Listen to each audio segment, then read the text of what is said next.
Mungkin ada yang belum tahu, bahwa ada jenis pohon yang sangat disukai hantu, sangat disukai setan, sangat disukai jurik, sangat disukai oleh arwah penasaran. Bahkan ada pohon, yang apabila berada di bawahnya, bisa membuat orang kerasukan setan, membuat orang kesurupan, membuat orang dibayangi oleh hantu arwah gentayangan. Katanya pohon-pohon ini ditempati Raja Jin, pohon yang terkenal sebagai pohon istananya para setan. Di tengah batang kayunya, konon katanya ada mustika jin, ada benda pusaka milik Raja Jin. Selain jenis pohon yang dipercaya sebagai pohon istananya hantu, istananya para setan, juga ada beberapa jenis pohon dan tanaman hias yang dipercaya sangat baik ditanam di depan rumah. Sebab jenis tanaman ini dipercaya dapat membawa keberuntungan, dapat dijadikan penglarisan dagang, dapat menolak kiriman ilmu hitam, dapat mengundang rezeki. Kepercayaan yang bersumber dari primbon, dari feng shui, dari fakta ilmiah, dan juga dari cerita mitos yang diwariskan para orang tua kepada anaknya dan cucunya. Yang pertama adalah pohon pule. Banyak yang menganggap bahwa pohon pule merupakan pohon mistis, pohon yang memiliki penunggu, pohon yang dianggap sebagai tempat tinggal Raja Jin, tempat tinggal rajanya para hantu. Bagian tengah pohon pule yang sudah tua, dipercaya sebagai tempat menyimpan benda pusaka jin, benda pusaka yang berupa mustika gaib. Katanya hanya orang yang beruntung, yang bisa mendapatkan mustika yang berada di tengah batang kayu pule ini. Walau dikenal sebagai pohon mistis, banyak yang menanam pohon pule ini di depan rumah. Yang kedua adalah pohon kepuh. Pohon kepuh sering tumbuh di tempat sepi, seperti di pinggir sungai, tumbuh di kuburan, tumbuh di lokasi makam punden, tumbuh di tempat yang dianggap tempat keramat. Karena itulah pohon kepuh memiliki aura mistis yang menyeramkan. Pohon ini bisa tumbuh tinggi, dengan cabang batangnya yang besar, membuat kesan mistisnya semakin terasa jika lewat di dekatnya. Banyak masyarakat di Jawa percaya, bahwa pohon kepuh adalah sarangnya hantu, pohon yang menjadi sarangnya bangsa jin. Kepercayaan lain menyebutkan bahwa pohon kepuh ini, tidak boleh sembarangan ditebang. Mungkin ada yang tertarik, ingin menanam pohon kepuh ini di depan rumah, supaya bisa sering melihat penampakan hantu. Yang ketiga adalah pohon pisang. Banyak yang percaya bahwa pohon pisang sangat disukai hantu pocong dan hantu kuntilanak. Tanaman pohon pisang akan tumbuh subur di lingkungan yang lembab. Semakin banyak dan beranak pinak pohon pisang, maka udara di sekitarnya juga akan semakin lembab. Kondisi lingkungan dan udara yang lembab akan menciptakan suasana yang sangat disukai oleh hantu pocong dan hantu kuntilanak. Dalam cerita rakyat, hantu pocong akan sering terlihat menampakkan diri di malam hari, ketika udara di sekitar pohon pisang sedang lembab dan dingin. Halaman rumah yang banyak pohon pisangnya akan menambah suasana seram dan semakin mistis pada malam hari. Apalagi pada saat suasana malam hari setelah hujan. Pada suasana malam seperti itu, hantu pocong dan hantu kuntilanak akan menampakkan diri. Untuk yang halaman rumahnya banyak pohon pisang, maka harus rajin membuang daunnya yang tua, supaya udara di sekitar rumah tidak lembab. Karena kalau udara di sekitar rumah lembab, maka katanya, hantu pocong dan hantu kuntilanak setiap malam akan berada di sekitar rumah. Yang keempat adalah pohon yang dipercaya sebagai pohon kerajaan para tuyul, yaitu pohon ketos. Pohon ketos adalah salah satu pohon yang dikeramatkan oleh masyarakat di Desa Padangan, Kelurahan Palar, Kecamatan Trucuk, Kabupaten Klaten, Jawa Tengah. Pohon ini memiliki usia sekitar 800 tahun, yang besar pohonnya 3 meter, tinggi pohonnya kurang lebih 7 meter. Pohon ini dikelilingi oleh tembok berarsitektur Jawa kuno, dan memiliki satu pintu masuk yang harus minta izin oleh juru kunci sebelum masuk ke area pohon keramat Ketos. Pohon keramat Ketos dipercaya sebagai jelmaan raga dari Eyang Bondo yang lepas dari sukmanya. Eyang Bondo adalah salah satu cucu Prabu Jayabaya dari Kerajaan Kediri yang datang ke Desa Padangan untuk melakukan ritual moksa atau menyatukan diri dengan Tuhan. Menurut cerita, Eyang Bondo memiliki ilmu kesaktian yang tinggi dan bisa mengubah bentuk dirinya menjadi apa saja. Eyang Bondo juga bisa memberikan berkah atau malapetaka kepada orang yang datang kepadanya. Mitos dan misteri pohon keramat Ketos sudah ada sejak lama dan diturunkan secara lisan dari generasi ke generasi oleh masyarakat di Desa Padangan, Kelurahan Palar, Kecamatan Trucuk, Kabupaten Klaten, Jawa Tengah.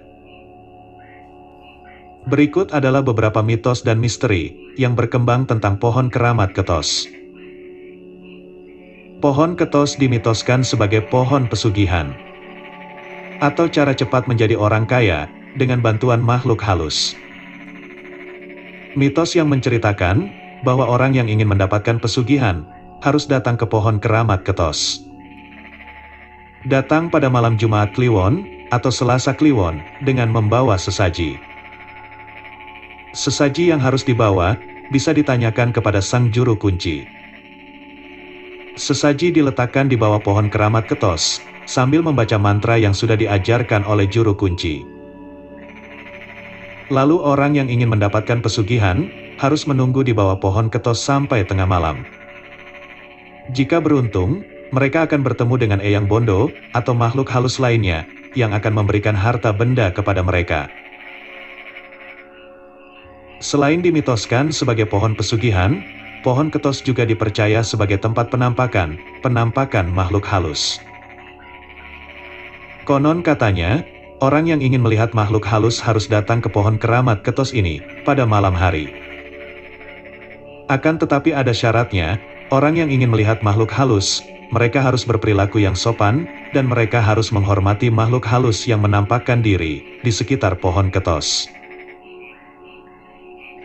Mungkin ada yang tertarik untuk minta bibit dari pohon ini dan menanam pohon Ketos di depan rumah.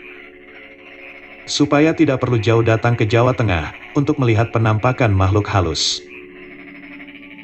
Yang kelima adalah pohon yang juga terkenal sebagai pohon pesugihan.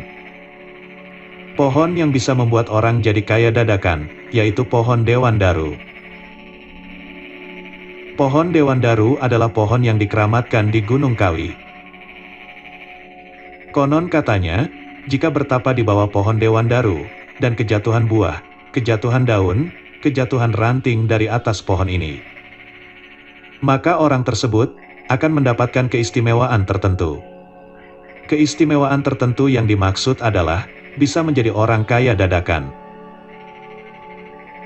Akan tetapi, tidak mudah untuk kejatuhan buah, kejatuhan daun dan ranting dari pohon Dewandaru ini. Bahkan banyak yang bertapa di bawah pohon Dewandaru selama 1 hari 1 malam, tetapi tidak kejatuhan apapun dari pohon Dewandaru ini. Pohon Dewandaru dalam terminologi Jawa dapat diartikan sebagai kayu pembawa wahyu dari dewa. Kata Dewandaru banyak dijumpai dalam kisah pewayangan maupun dalam kasanah bahasa Jawa dan Sanskerta. Karena itulah, pohon bernama Dewandaru ini kemudian dikaitkan dengan hal mistis. Buah Dewandaru bisa dimakan, rasa dari buah ini asam dan manis. Pohon Dewandaru sangat baik ditanam di depan rumah, selain dipercaya sebagai pohon pembawa rezeki, dipercaya sebagai pohon pesugihan. Pohon dengan buahnya yang warna-warni ini dapat menambah cantik halaman rumah.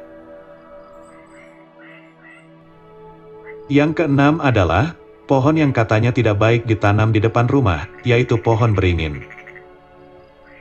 Pohon beringin bisa tumbuh sangat rimbun, membuat suasana jadi teduh, membuat udara di sekitar pohonnya menjadi sangat lembab.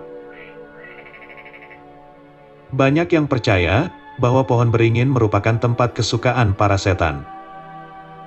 Seperti hantu arwah penasaran, yang suka menampakkan diri menjelang maghrib, mereka sangat menyukai pohon beringin.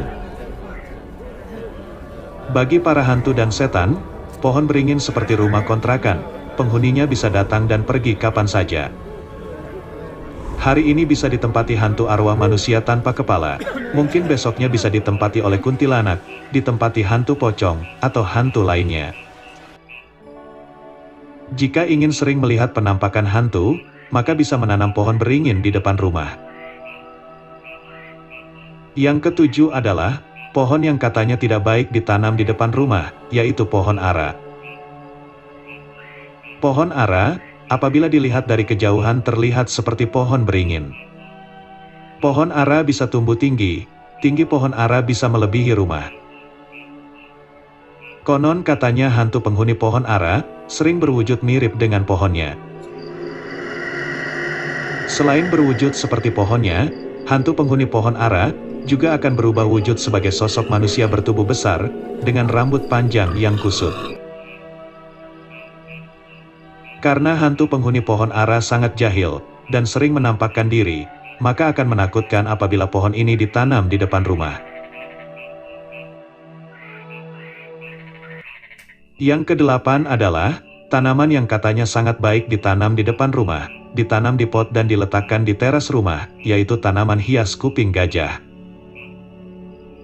Tanaman dengan daun lebar seperti telinga gajah, juga dipercaya sebagai tanaman pembawa keberuntungan, tanaman pembawa rezeki. Menurut primbon Jawa, apabila tanaman ini tumbuh subur di depan rumah, maka dipercaya akan mendatangkan rezeki yang berlimpah bagi pemiliknya. Itulah sebabnya tanaman kuping gajah ini dipercaya sangat baik apabila ditanam di depan rumah. Yang kesembilan adalah tanaman yang katanya baik ditanam di tempat usaha. Sangat baik ditanam di dalam pot, dan diletakkan di sebelah kanan halaman warung atau toko, yaitu tanaman bambu kuning. Banyak yang percaya bahwa bambu kuning dapat menangkal orang jahil, yang mengirimkan ilmu hitam ke tempat usaha. Yang ke-10 adalah, pohon sukun. Buah sukun dapat digoreng dijadikan cemilan, untuk yang tidak suka makan gorengan, buah sukun juga bisa dikonsumsi dengan cara dikukus. Tapi sayangnya banyak yang percaya, bahwa pohon sukun, merupakan jenis pohon yang tidak baik apabila ditanam di dekat rumah. Selain akar dari tanaman pohon sukun ini dapat merusak tembok rumah, konon katanya pohon sukun merupakan jenis pohon, yang dijadikan rebutan oleh makhluk halus. Makhluk halus akan saling adu kekuatan, untuk menguasai pohon sukun. Akibatnya rumah yang berada di dekat pohon sukun, akan sering diselimuti kekuatan mistis. Yang ke-11 adalah, tanaman yang bernama Sri Rezeki. Sesuai namanya tanaman ini dipercaya dapat mengundang rezeki. Konon katanya tanaman ini sangat baik ditanam di halaman warung atau toko. Jika ditanam di depan warung atau toko, tanaman ini bisa menjadi penglarisan dalam berdagang. Yang ke-12 adalah, tanaman hias yang bernama sirih gading. Tanaman hias sirih gading, dipercaya sebagai tanaman yang dapat menolak ilmu hitam. Konon katanya tanaman sirih gading, adalah tanaman yang ditakuti oleh makhluk halus. Tanaman hias sirih gading, sangat baik ditanam di depan rumah, ditanam digantung di teras rumah. Yang ke-13 adalah tanaman hias bunga anggrek.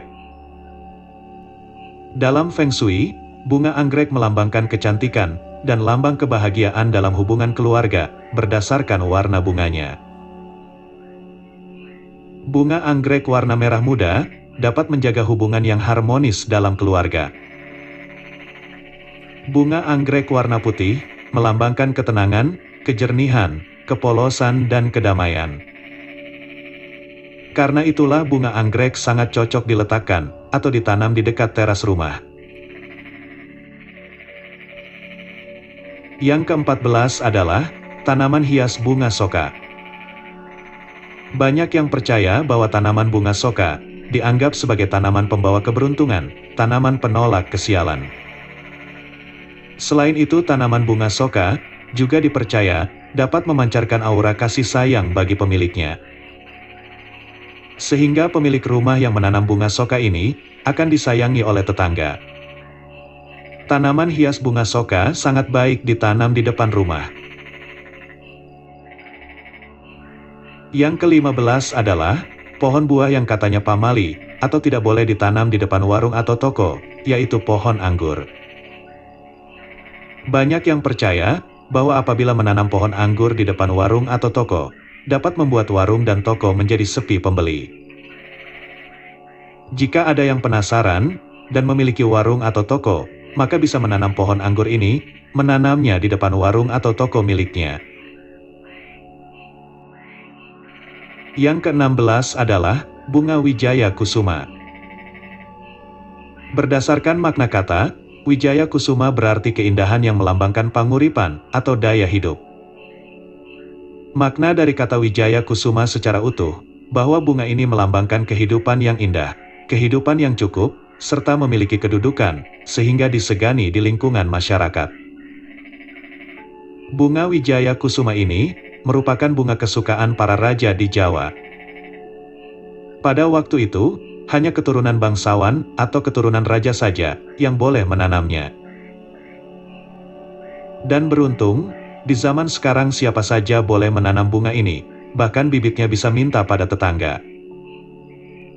Selain bibit dari bunga ini mudah didapat, bunga Wijaya Kusuma juga sangat mudah ditanam. Cukup dengan mendapatkan satu bilah daunnya, tancapkan di tanah yang subur, maka 1 bulan kemudian sudah panjang tunasnya. Konon katanya, sesuai dengan makna dari kata Wijaya Kusuma, maka bunga ini merupakan lambang doa bagi penanamnya.